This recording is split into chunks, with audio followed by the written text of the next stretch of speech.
Hi hello ನಮಸ್ತೆ ಎಲ್ಲರಿಗೂ ಎಸ್ಪೇಸ್ media ಚಾನಲಿನ ಮತ್ತೊಂದು ವಿಡಿಯೋಗೆ ಸ್ವಾಗತ ಸುಸ್ವಾಗತ. ಸ್ನೇಹಿತರೆ, ಎಲ್ಲರೂ ಹೇಗಿದ್ದೀರಾ? ಎಲ್ಲರೂ ಚೆನ್ನಾಗಿದ್ದೀರಾ ಅಂದ್ಕೊಂಡಿದ್ದೀನಿ. ನಾನು ಕೂಡ ತುಂಬನೇ ಚೆನ್ನಾಗಿದ್ದೀನಿ. ಎಲ್ಲರೂ ಚೆನ್ನಾಗಿದ್ದೀರಾ ಅಂದ್ಕೊಂಡು ಭಾವಿಸ್ಕೊಂಡು ಇವತ್ತಿನ ಒಂದು ವಿಡಿಯೋನ ಶುರು ಮಾಡಿಬಿಡೋಣ. ಇವತ್ತಿನ ಒಂದು ವಿಡಿಯೋದಲ್ಲಿ 12 ವರ್ಷಗಳ ನಂತರ ಈ 6 ರಾಶಿಯವರಿಗೆ ಗುರುಬಲ ಕನಸೆಲ್ಲ ನನಸಾಗುವ ಸುವರ್ಣ ಕಾಲ ಅಂತಲೇ ಹೇಳಬಹುದು. ಹಾಗಿದ್ರೆ ಈ 6 ರಾಶಿಯವರು ಯಾರ್ಯಾರು, ಏನೆಲ್ಲ ಅದೃಷ್ಟದ ಫಲಗಳನ್ನು ಗಳಿಸಲಿದ್ದೀರಿ, ಯಾವುದರ ಬಗ್ಗೆ ಮುಂದಿನ ದಿನಗಳಲ್ಲಿ ಎಚ್ಚರಿಕೆ ವಹಿಸಬೇಕು ಅನ್ನೋದನ್ನ ಇದೇ ವಿಡಿಯೋದಲ್ಲಿ ತಿಳಿಸ್ಕೊಡ್ತೀನಿ. ಇದನ್ನೆಲ್ಲ ಕಂಪ್ಲೀಟ್ ಆಗಿ ತಿಳ್ಕೋಬೇಕು, ಸಣ್ಣ ಪುಟ್ಟ ಪರಿಹಾರಗಳನ್ನು ಫಾಲೋ ಮಾಡಬೇಕು ಅಂದರೆ ಎಲ್ಲೂ ಕೂಡ ವಿಡಿಯೋನ ಸ್ಕಿಪ್ ಮಾಡಬಾರ್ದು. ಅಂದರೆ ವಿಡಿಯೋನ ಕಟ್ ಮಾಡಿ ಓಡಿಸ್ಕೊಂಡು ಹೋಗಿ ನೋಡ್ತೀರಾ ಸ್ನೇಹಿತರೆ, ಇದು ಫುಲ್ ಇನ್ಫಾರ್ಮೇಷನ್ ನಿಮಗೂ ಅರ್ಥ ಆಗಲ್ಲ, ಯಾರಿಗೂ ಕೂಡ ಅರ್ಥ ಆಗಲ್ಲ. ಸೊ ಹಾಗಾಗಿ ಎಲ್ಲ ವಿಡಿಯೋದಲ್ಲೂ ತಿಳಿಸ್ತಾ ಇರ್ತೀನಿ. ಮೊದಲಿಂದ ಕೊನೆ ತನಕ ವಿಡಿಯೋನ ವಾಚ್ ಮಾಡಿ. ವಿಡಿಯೋದಲ್ಲಿ ಒಳ್ಳೆ ಮಾಹಿತಿ ಸಿಕ್ಕಿದ್ದಲ್ಲಿ ತಪ್ಪದೆ ವಿಡಿಯೋಗೊಂದು ಲೈಕ್ ಕೊಟ್ಟು, ಇನ್ನೂ ನನ್ನ ಚಾನಲ್ನ ಸಬ್ಸ್ಕ್ರೈಬ್ ಮಾಡ್ಕೊಳ್ಳೋದನ್ನೇ ನೋಡ್ತಿದ್ರೆ ಎಸ್ಪೇಸ್ ಮೀಡಿಯಾಗೆ ಸಬ್ಸ್ಕ್ರೈಬ್ ಆಗಿ ನಿಮ್ಮ ಅಭಿಪ್ರಾಯಗಳನ್ನು ಕಮೆಂಟ್ ಬಾಕ್ಸಲ್ಲಿ ತಿಳಿಸಿ. ಯಾರೆಲ್ಲ ಸಬ್ಸ್ಕ್ರೈಬ್ ಮಾಡಿಕೊಂಡು ಪ್ರತಿನಿತ್ಯ ವಿಡಿಯೋ ವಾಚ್ ಮಾಡ್ತಿದ್ದೀರಾ ಅಂಥವರಿಗೆ ಥ್ಯಾಂಕ್ ಯು ಸೋ ಮಚ್ ಅಂತ ಹೇಳ್ತಾ ವಿಡಿಯೋದ ಕಡೆ ಗಮನ ಕೊಟ್ಬಿಡೋಣ. ಹೌದು ಸ್ನೇಹಿತರೆ, ವೈದಿಕ ಜ್ಯೋತಿಷ್ಯದ ಪ್ರಕಾರ 12 ವರ್ಷಗಳ ನಂತರ ಗುರುವು ಮಿಥುನ ರಾಶಿಯಲ್ಲಿ ನೇರವಾಗಿ ಚಲಿಸಲಿದ್ದಾರೆ. ಗುರು ಗ್ರಹವು ನೇರ ಗ್ರಹಕ್ಕೆ ತಿರುಗುತ್ತಿದ್ದಂತೆ ಜೀವನದ ಹಲವು ಕ್ಷೇತ್ರಗಳಲ್ಲಿ ಸಕಾರಾತ್ಮಕ ಬದಲಾವಣೆಗಳು ಕಂಡುಬರುತ್ತವೆ. ದೀರ್ಘಕಾಲದಿಂದ ಸ್ಥಗಿತಗೊಂಡ ಕೆಲಸಗಳು ಮತ್ತೆ ವೇಗವನ್ನು ಪಡೆಯುತ್ತದೆ ಮತ್ತು ಅದೃಷ್ಟವು ಕೆಲವು ರಾಶಿಯವರಿಗೆ ಅನುಕೂಲಕರವಾಗಲು ಪ್ರಾರಂಭಿಸುತ್ತದೆ. ಆ ಲಕ್ಕಿ ರಾಶಿಗಳು ಯಾವ್ಯಾವುದು ಎಂಬುದನ್ನು ತಿಳಿತಾ ಹೋಗೋಣ. ಈ ಅದೃಷ್ಟ ರಾಶಿ ನಿಮ್ಮ ಕುಟುಂಬದಲ್ಲಿ ಮತ್ತು ನಿಮ್ಮ ಸ್ನೇಹಿತರಲ್ಲಿ ಇದ್ದರೆ ತಪ್ಪದೆ ಅವ್ರಿಗೂ ಕೂಡ ವಿಡಿಯೋವನ್ನು ಶೇರ್ ಮಾಡಿ. ನಿಮ್ಮ ಕಡೆಯಿಂದ ಅವರ ಅದೃಷ್ಟ ಭವಿಷ್ಯವನ್ನು ಅವರು ಕೂಡ ತಿಳ್ಕೊಂಡಂಗಾಗುತ್ತೆ. ನಿಮ್ಮದು ಒಂದು ಈ ರಾಶಿಯಾಗಿದ್ದರೆ ದಯವಿಟ್ಟು ವಿಡಿಯೋಗೆ ಲೈಕ್ ಮಾಡ್ದೇ ನೋಡ್ತಿದ್ರೆ ದಯವಿಟ್ಟು ಲೈಕ್ ಮಾಡಿ, ಸಬ್ಸ್ಕ್ರೈಬ್ ಆಗಿ. ಓಕೆ, ವಿಡಿಯೋದ ಕಡೆ ಗಮನ ಕೊಡ್ತಾ ಹೋಗೋಣ. ಜ್ಯೋತಿಷ್ಯದ ಶಾಸ್ತ್ರದಲ್ಲಿ ಗುರುವನ್ನ ಜ್ಞಾನ, ಶಿಕ್ಷಣ, ಮಕ್ಕಳು, ಧರ್ಮ, ಸಂಪತ್ತು, ದಾನ, ಗುರುವಿನ ಅನುಗ್ರಹ ಮತ್ತು ಜೀವನದ ಬೆಳವಣಿಗೆಯಲ್ಲಿ ಪ್ರಮುಖ ಅಂಶವೆಂದು ಪರಿಗಣಿಸಲಾಗುತ್ತದೆ.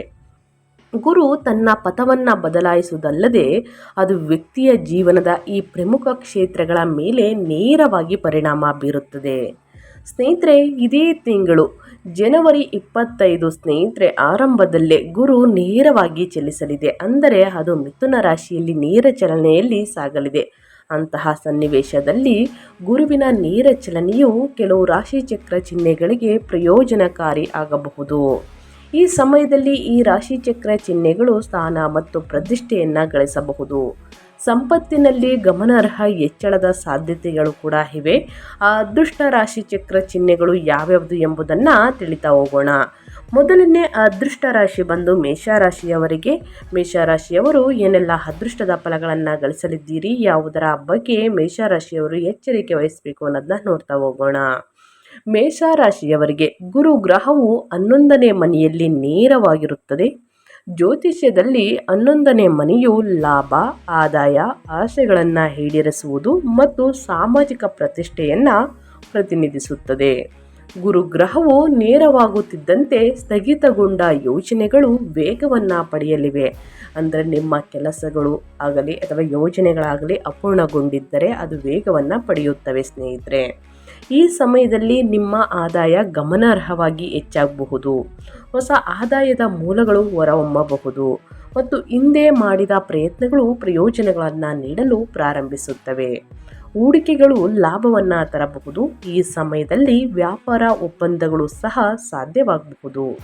ನಿಮ್ಮ ಬ್ಯಾಂಕ್ ಬ್ಯಾಲೆನ್ಸ್ನಲ್ಲಿ ಹಠಾತ್ ಹೆಚ್ಚಳದ ಸಾಧ್ಯತೆಗಳು ಕೂಡ ಇವೆ. ಉದ್ಯಮಿಗಳು ಲಾಭ ಗಳಿಸಲು ಉತ್ತಮ ಅವಕಾಶಗಳನ್ನು ಕಂಡುಕೊಳ್ಳಬಹುದು. ಉದ್ಯೋಗಿ ವ್ಯಕ್ತಿಗಳು ಬಡ್ತಿ ಅಥವಾ ಸಂಬಳ ಹೆಚ್ಚಳವನ್ನು ನಿರೀಕ್ಷಿಸಬಹುದು. ಆದರೆ ಉದ್ಯಮಿಗಳು ಹೆಚ್ಚಿನ ಲಾಭವನ್ನು ಅನುಭವಿಸುತ್ತಾರೆ. ಸ್ನೇಹಿತರು ಮತ್ತು ಹಿರಿಯ ಸಹೋದರರಿಂದ ನಿಮಗೆ ಬೆಂಬಲ ಸಿಗುತ್ತದೆ.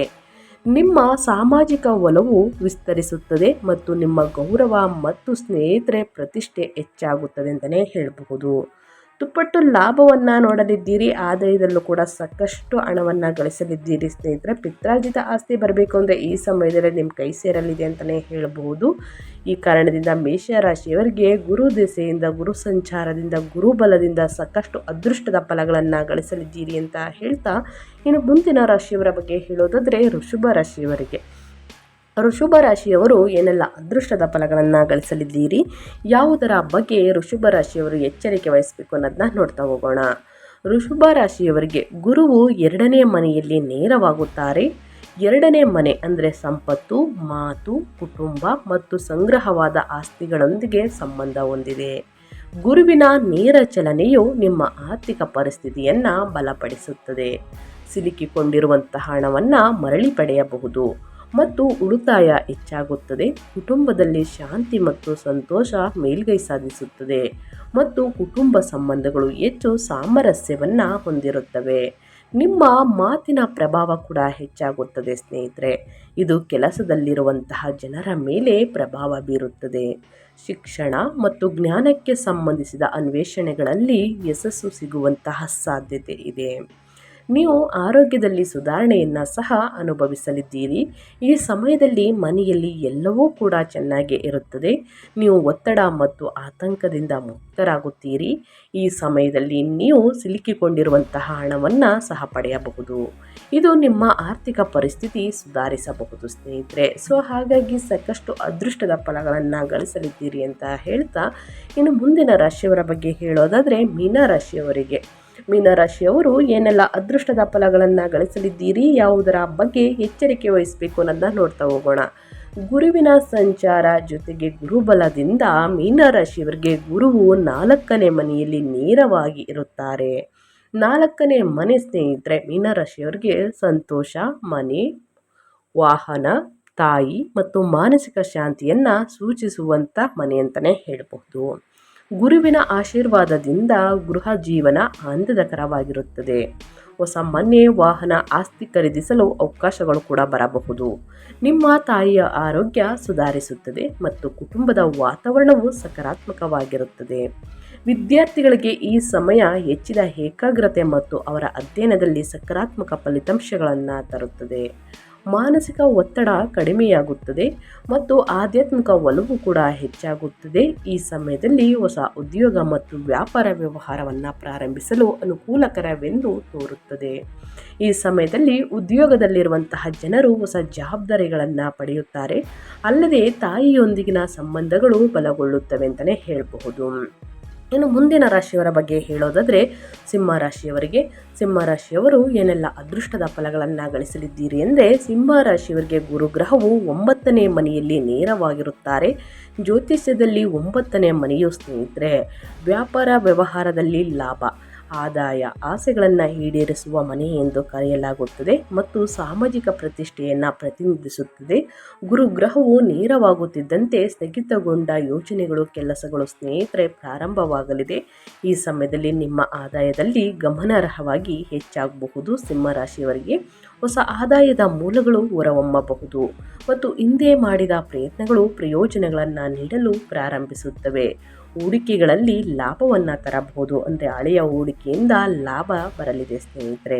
ಈ ಸಮಯದಲ್ಲಿ ವ್ಯಾಪಾರ ವ್ಯವಹಾರಕ್ಕೆ ಸಹ ತುಂಬ ಒಳ್ಳೆಯ ದಿನಗಳು, ಅಂದರೆ ಲಾಭದ ದಿನಗಳು ಅಂತಲೇ ಹೇಳಬಹುದು. ನಿಮ್ಮ ಬ್ಯಾಂಕ್ ಬ್ಯಾಲೆನ್ಸ್ ದುಪ್ಪಟ್ಟು ಹಣ ಹೆಚ್ಚಳವಾಗಲಿದೆ. ಉದ್ಯಮಿಗಳಿಗೆ ಲಾಭ ಗಳಿಸಲು ಉತ್ತಮ ಅವಕಾಶಗಳು ಕಂಡುಕೊಳ್ಳಬಹುದು ಸ್ನೇಹಿತರೆ.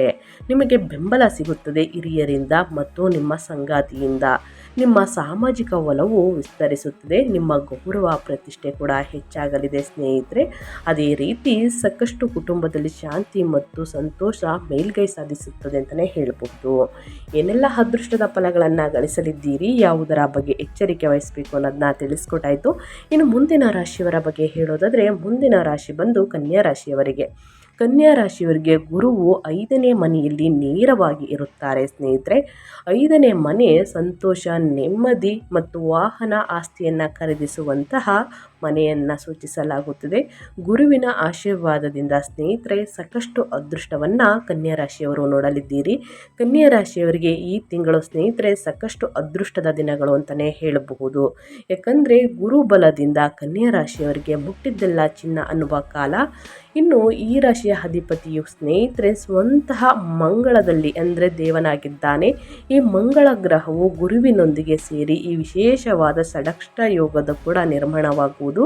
ಈ ಕಾರಣದಿಂದಾಗಿ ಕನ್ಯಾ ರಾಶಿಗೆ ಸೇರಿದ ಜನರು ವೃತ್ತಿ ಜೀವನಕ್ಕೆ ಸಂಬಂಧಿಸಿದಂತೆ ಅತ್ಯಂತ ಹೆಚ್ಚಿನ ಲಾಭವನ್ನು ಪಡೆಯುವಂತಹ ಯೋಗದ ನಿರ್ಮಾಣವಾಗಲಿದೆ. ಹಾಗೆ ಈ ಅವಧಿಯಲ್ಲಿ ಕನ್ಯಾ ರಾಶಿಗೆ ಸೇರಿದ ಜನರು ಬಹಳ ಸಮಯದಿಂದ ಅಪೂರ್ಣಗೊಂಡಿದ್ದಂತಹ ನಿಮ್ಮ ಸರ್ಕಾರಿ ಕೆಲಸಗಳನ್ನು ಪೂರ್ಣಗೊಳಿಸುವ ಸಾಧ್ಯತೆ ಹೆಚ್ಚಾಗಿರಲಿದೆ.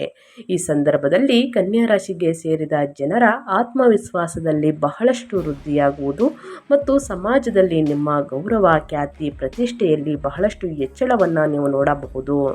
ಕನ್ಯಾ ರಾಶಿಗೆ ಸೇರಿದ ಜನರಿಗೆ ಈ ಯೋಗದಿಂದ ಲಾಭವಾಗಲಿದೆ. ಈ ರಾಶಿಯವರು ಜೀವನದಲ್ಲಿ ಹೊಸ ಎತ್ತರವನ್ನು ಗಳಿಸುವರು. ಈ ಅವಧಿಯಲ್ಲಿ ನಿಮಗೆ ಹೊಸ ಉದ್ಯೋಗದ ಪ್ರಸ್ತಾಪ ಕೂಡ ದೊರಕಲಿದೆ. ನೀವು ಉದ್ಯೋಗ ಬದಲಾಯಿಸುವ ಬಗ್ಗೆ ಯೋಚಿಸುತ್ತಿದ್ದರೆ ಈ ತಿಂಗಳಲ್ಲೇ ಉದ್ಯೋಗವನ್ನು ಬದಲಾಯಿಸಬಹುದು.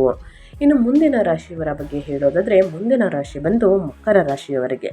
ಮಕರ ರಾಶಿಯವರಿಗೆ ಸ್ನೇಹಿತರೆ ಗುರು 4ನೇ ಮನೆಯಲ್ಲಿ ನೇರವಾಗಿರುವ ಕಾರಣ 4ನೇ ಮನೆ ಬಂದು ಸ್ನೇಹಿತರೆ ಮಕ್ಕಳ ವಿಚಾರದ ಬಗ್ಗೆ, ಆಸ್ತಿ ಬಗ್ಗೆ, ಆದಾಯದ ಬಗ್ಗೆ, ವಾಹನ ಖರೀದಿ ಬಗ್ಗೆ, ನಿಮ್ಮ ಆಸೆಗಳನ್ನು ಈಡೇರಿಸುವ ಬಗ್ಗೆ ಈ ಮನೆಯಾಗಿರುತ್ತದೆ ಸ್ನೇಹಿತರೆ.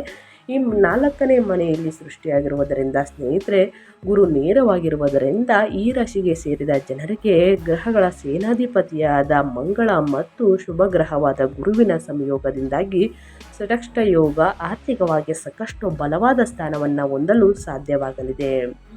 ಇನ್ನು ಗುರುಬಲದಿಂದ ಈ ಅವಧಿಯಲ್ಲಿ ಮಕರ ರಾಶಿಗೆ ಸೇರಿದ ಜನರು ಹೂಡಿಕೆಯನ್ನು ಮಾಡುವುದರಿಂದ ಅಪಾರ ಲಾಭವನ್ನು ಗಳಿಸುವಂತಹ ಸಾಧ್ಯತೆ ಹೆಚ್ಚಾಗಿರುವುದು. ಗುರುವಿನ ಅನುಗ್ರಹದಿಂದ ಆದಾಯದಲ್ಲಿ ದುಪ್ಪಟ್ಟು ಲಾಭವನ್ನು ನೋಡಲಿದ್ದೀರಿ. ಈ ರಾಶಿಗೆ ಸೇರಿದ ಜನರು ಹೊಸ ವ್ಯಾಪಾರ ವ್ಯವಹಾರವನ್ನು ಶುರು ಮಾಡಬೇಕೆಂದು ಯೋಜನೆಯನ್ನು ರೂಪಿಸುತ್ತಿದ್ದರೆ ಈ ಅವಧಿಯು ನಿಮಗೆ ಬಹಳಷ್ಟು ಅನುಕೂಲಕರವಾಗಿರಲಿದೆ. ಈ ಸಂದರ್ಭದಲ್ಲಿ ಗುರು ಹಾಗೂ ಮಂಗಳನ ಶುಭ ಪ್ರಭಾವದಿಂದಾಗಿ ಈ ರಾಶಿಗೆ ಸೇರಿದ ಜನರು ಪಿತ್ರಾರ್ಜಿತ ಸಂಪತ್ತಿನಿಂದ ಅಪಾರ ಲಾಭವನ್ನು ಗಳಿಸುವಂತಹ ಸಂಭವ ಹೆಚ್ಚಾಗಿರುವುದು. ಈ ರಾಶಿಯವರಿಗೆ ಧನಾತ್ಮಕ ಪರಿಣಾಮಗಳು ಕಾಣಿಸಿಕೊಳ್ಳುತ್ತವೆ. ಸಾಮಾಜಿಕ ಕ್ಷೇತ್ರದಲ್ಲಿ ನಿಮ್ಮ ಗೌರವ ಮತ್ತು ಖ್ಯಾತಿ ಹೆಚ್ಚಾಗುತ್ತದೆ.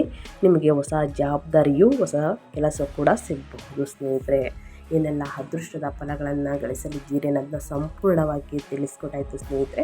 ಮಂಗಳವಾರದ ದಿನ ಬಡವರಿಗೆ ಮತ್ತು ಮುತ್ತೈದರಿಗೆ ಸ್ನೇಹಿತರೆ ತಾಂಬೂಲವನ್ನು ಕೊಡುವುದರಿಂದ ನಿಮ್ಮ ಮನೆಯಲ್ಲಿ ಲಕ್ಷ್ಮೀ ದೇವಿಯ ಆಗಮನವಾಗಲಿದೆ. ತಪ್ಪದೆ ಈ ಒಂದು ಪರಿಹಾರವನ್ನು ಮಾಡಿ ಅಂತ ಹೇಳ್ತಾ ನಾನು ವಿಡಿಯೋನ ಎಂಡ್ ಮಾಡ್ತಾ ಇದ್ದೀನಿ. ದಯವಿಟ್ಟು ಇವತ್ತಿನ ಒಂದು ವಿಡಿಯೋದಲ್ಲಿ ಒಳ್ಳೆಯ ಮಾಹಿತಿ ಸಿಕ್ಕಿದ್ದಲ್ಲಿ, ಈ ವಿಡಿಯೋ ಯೂಸ್ಫುಲ್ ಅನಿಸಿದ್ದಲ್ಲಿ ವಿಡಿಯೋಗೆ ಇನ್ನೂ ಲೈಕ್ ಮಾಡಿಲ್ಲ ಅಂದರೆ ದಯವಿಟ್ಟು ಲೈಕ್ ಮಾಡಿ, ಕಮೆಂಟ್ ಮಾಡಿ, ನಿಮ್ಮ ಅಭಿಪ್ರಾಯವನ್ನು ತಿಳಿಸಿ ಅಂತ ಹೇಳ್ತಾ ನಿಮಗೂ ಮತ್ತು ನಿಮ್ಮ ಕುಟುಂಬಕ್ಕೆ ತುಂಬಾ ಒಳ್ಳೆಯದಾಗಲಿ, ಗುರುಬಲ ಶನಿ ಬಲ ಎರಡೂ ಕೂಡ ಸಿಗಲಿ ಅಂತ ಹೇಳ್ತಾ ಮತ್ತೊಂದು ವಿಡಿಯೋ ಜೊತೆ ಮತ್ತೊಂದು ಹೊಸ ಅಪ್ಡೇಟಲ್ಲಿ ಸಿಗ್ತೀನಿ. Thank you for watching.